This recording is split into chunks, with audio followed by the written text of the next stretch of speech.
Gente, vamos aqui a mais um vídeo com a ajuda do Papai do Céu, se assim ele quiser. Falar aqui sobre um assunto interessante. Tiago capítulo 4. Tiago que escreve as 12 tribos dispersas, né? É judeu falando com judeu, por isso que essa linguagem aqui, boa parte das coisas nós não entendemos. Principalmente aqui esse falar mal nas nossas versões, cuja ideia é bem mais profunda do que imaginamos. Existe uma corrente do judaísmo em que eles dizem que não devemos sequer falar bem da pessoa quando ela está ausente, que dirá fazer qualquer comentário de censura, comentário contra a pessoa quando ela não está presente. Então eles evitam, há uma corrente em que evita até falar bem da pessoa. E aqui vamos falar sobre alguns termos que as pessoas falam aí, substantivo de um certo ser, e acabam ignorando o significado, e nós acabamos, por ignorar esse significado, cometer atitudes de. Vamos lá?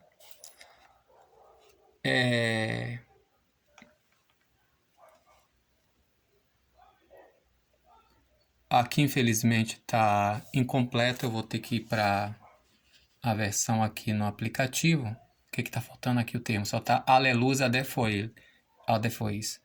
Está faltando aqui o catá laleim.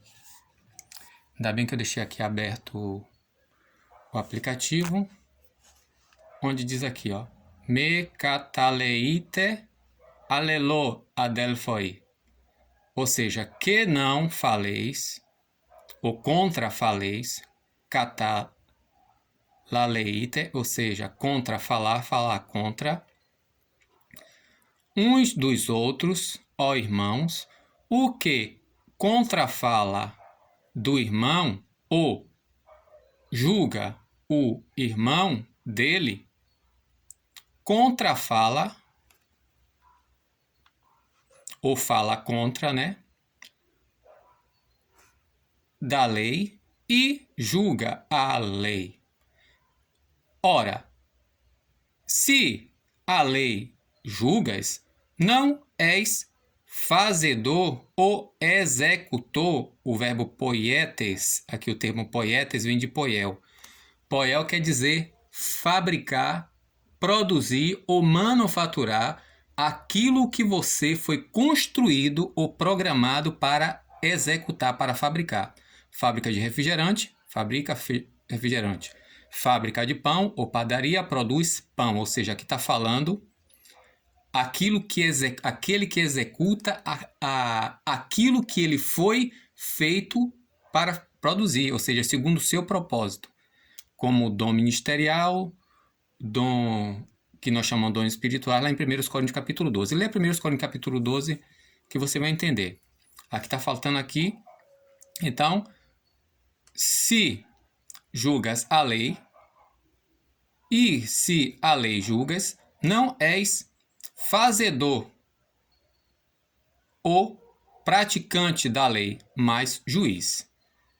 Um é o legislador e juiz. O que pode, né, dinâmenos, dinâmenos, o que pode, ou que tem o poder de salvar e arruinar. Mas tu, quem és o que julga o irmão ou o próximo? Interessante esse termo aqui, cataleite, que aqui a ideia real na época que foi escrito isso aqui é caluniar, falar mal, falar contra. Vamos aqui ser mais profundo aqui nesse aplicativo, que é o Bible Hub, né? Você pode botar esse site aqui, ó, biblehub.com. Nós vemos aqui a observação que Tiago diz aqui, né, a respeito do falar mal. a ideia de falar mal, que na verdade a ideia desse termo é calúnia.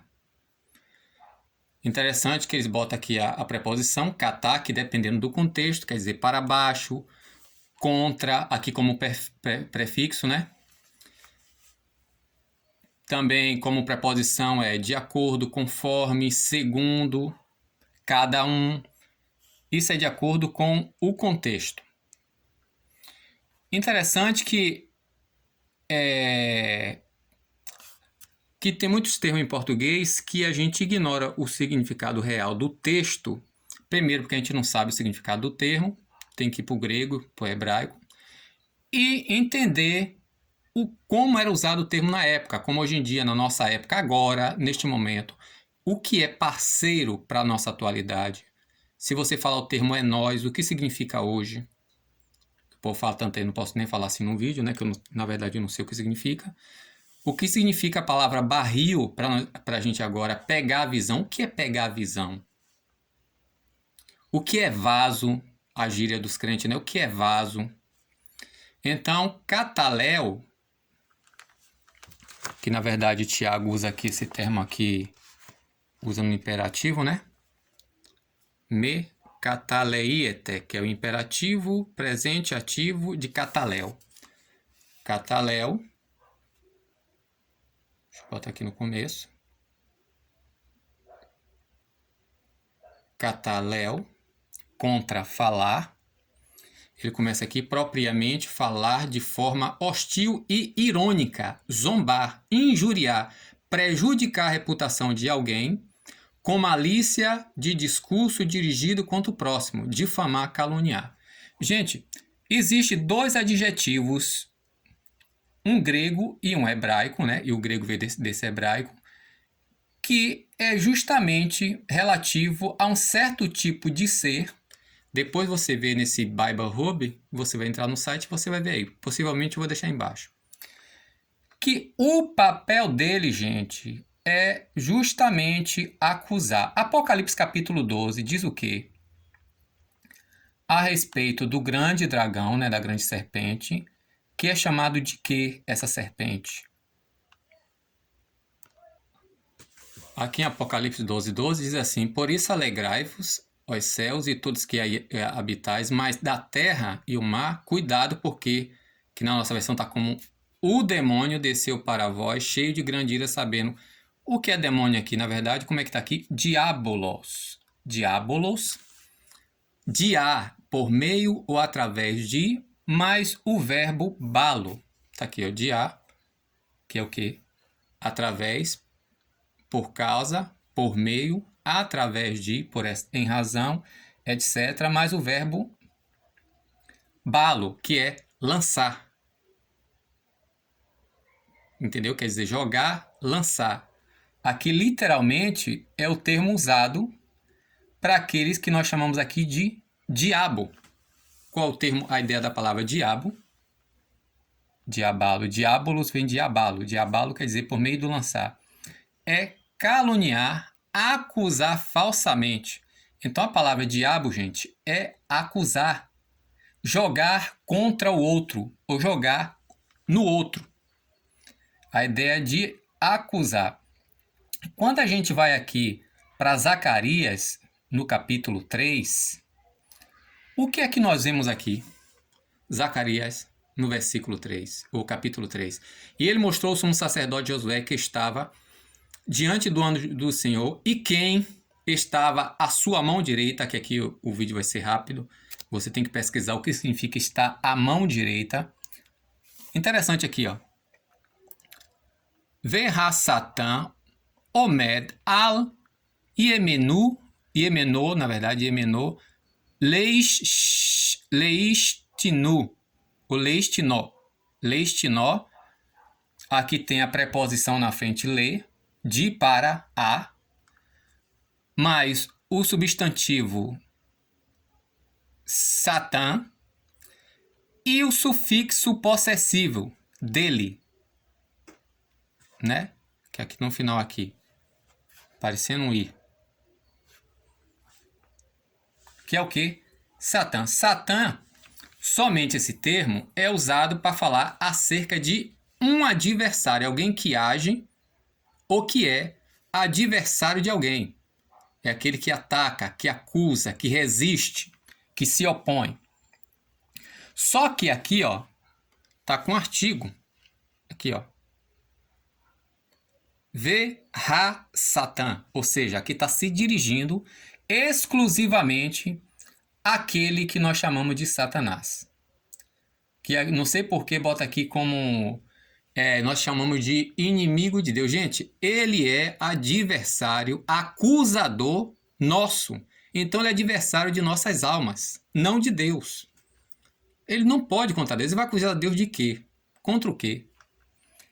Então, essa ideia, gente, de falar contra outro ser, contra outra criatura, é por isso que pode ser adjetivada como satanismo ou diabolismo, que é o ato de falar mal, de acusar o outro e se opor contra ele. Aqui nós vemos ainda, em Jó, o que diz aqui, né? Aí diz aqui no versículo, capítulo 1, versículo 8, versículo 7, diz assim: ora, e chegando o dia em que os filhos de Deus, né? E eis o dia em que os filhos de Deus apresentar-te perante o Senhor, veio também Ha-Satan, aqui temos Ha-Satan. Ha-Satan, veio também um adversário. E qual é o papel dele aqui, gente? Olhe bem se você não vê essa característica em algumas pessoas e tome cuidado. Se olhe no espelho para ver se você não vê no coisa, ó. Alguém chega assim para outra pessoa e diz: rapaz, você viu fulano e tal? Rapaz, que cara sortudo, velho. Que menino esforçado. Você vê que ele fez, aconteceu, aí conseguiu, lutou, conseguiu. Aí a pessoa, mas também, né? Isso.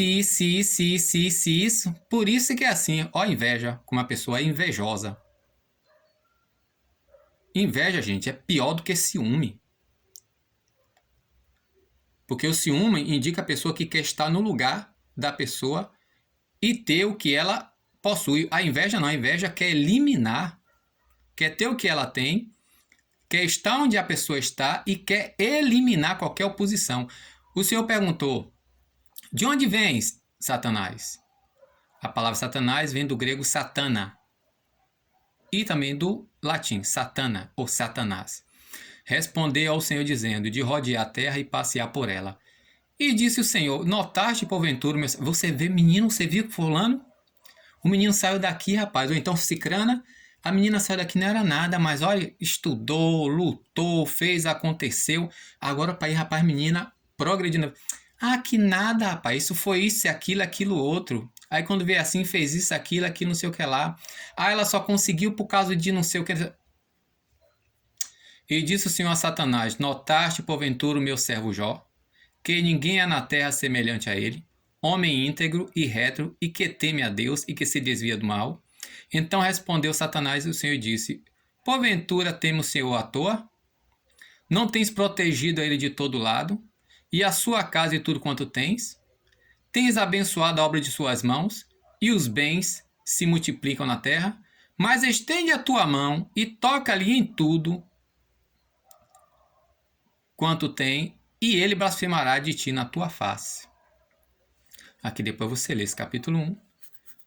O que aconteceu? Que depois de tirar tudo que ele tinha, inclusive os seus filhos, que no contexto da época, perder os filhos, gente, se não ter filho já era um caso grave de acreditar que era um tipo de maldição, imagine você perder tudo e todos os seus filhos, eram 7 filhos e 3 filhas, no mesmo dia. Aí o que é que acontece na história de Jó? Os amigos dele, que veio para consolar ele depois que o inimigo, depois de tirar tudo que ele tinha, tirou a saúde dele.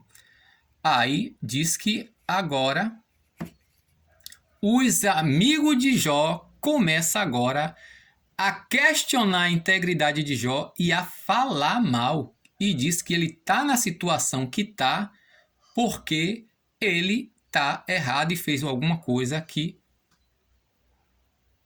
trouxe essas catástrofes. Olha o que esse rapaz aqui fala, o Elifaz, depois de falar aqui, se alguém tentar falar, te enferrar, mas quem poderá conter as palavras? Eis que tem ensinado a muito e tem fortalecido as mãos fracas, e tuas mãos têm sustentado aos que cambaleiam o joelho, aí vai aqui falando. Aí ele começa a perguntar aqui, ó, porventura, versículo 6, não está a tua confiança no teu temor de Deus e a tua esperança na integridade dos céus? Ou na integridade dos teus caminhos? Lembra-te agora disto, qual o inocente que jamais pereceu, e onde foram os retos destruídos, conforme tenho visto, os que lavram iniquidade e semeiam o mal, cego mesmo. E aqui mais adiante, ele fala a fonte da inspiração dessa conclusão que ele teve aqui. Um sonho que ele teve de noite, uma visão que ele teve de noite, e um espírito falou com ele. Então a gente tem que ter cuidado, gente, para a gente não ser dogmatista ou dogmático. A palavra dogma, como eu já falei no vídeo anterior, né, a respeito das línguas, vem do verbo doquel. Eu acho, eu penso, eu suponho, eu acredito e imponho. A pessoa, com base nas suas suposições, com base na sua visão ou experiência particular, e Paulo reclama isso lá em Colossenses capítulo 2, entendeu? Pessoas que querem basear as coisas de Deus com suas experiências. Experiência pessoal, gente, é pessoal. É por isso que tem várias denominações, e o povo errava muito no tempo de Paulo e no tempo de Cristo com suas tradições até hoje em dia. Os dogmas vêm disso. Experiência pessoal é experiência pessoal. Não se deve colocar Deus em uma caixinha, nem a doutrina bíblica em uma caixinha. Por que não aceitaram Cristo? Em primeiro lugar, porque ele era galileu. Segundo lugar, por causa da inveja. O que é que diz no capítulo 7, lá no finalzinho, que eu falei no vídeo passado, sobre as línguas estranhas? Quando Nicodemos questiona a nossa lei, julga alguém sem antes escutá-lo e saber o que ele faz, aí um do meio lá das autoridades diz, vem cá, você é galileu?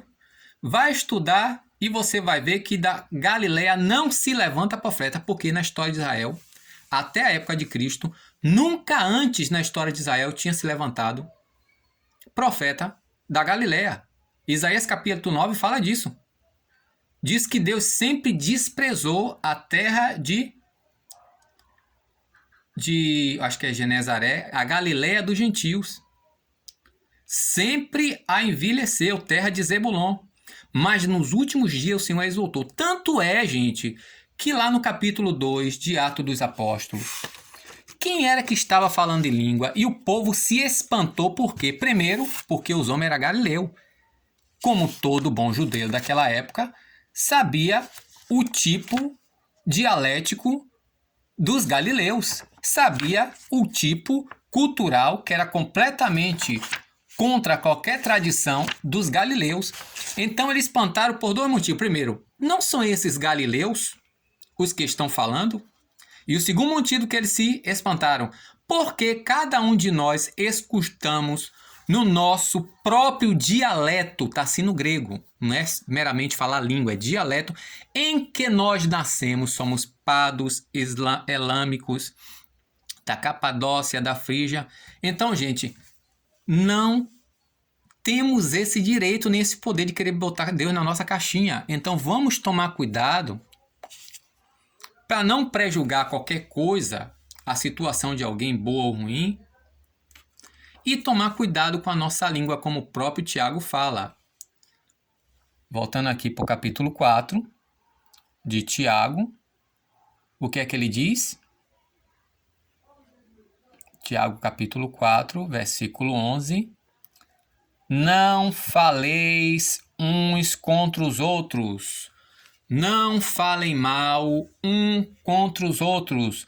Não acuse, não caluniem uns aos outros. Que é o verbo kataleio. Aí eu vou deixar aqui o link para vocês pegarem e se aprofundar mais. Então, é o quê? Ó, fazer fofoca, tecer comentários ou falar qualquer coisa que vá de encontro à pessoa, independente se ela seja boa ou ruim, do que ela tenha feito ou deixado de fazer. Nós temos que guardar a nossa língua, porque, como diz aqui mesmo no livro de Tiago, que você vai ler depois, eu acredito, da mesma fonte não pode brotar água doce e água salobra. Então, gente, quando nós tecemos qualquer comentário censurador ou condenatório contra uma pessoa, esteja ela certa ou errada, tendo feito bem ou mal, nós estamos tomando o lugar de como opositor, como Satanás, como diabo, opositor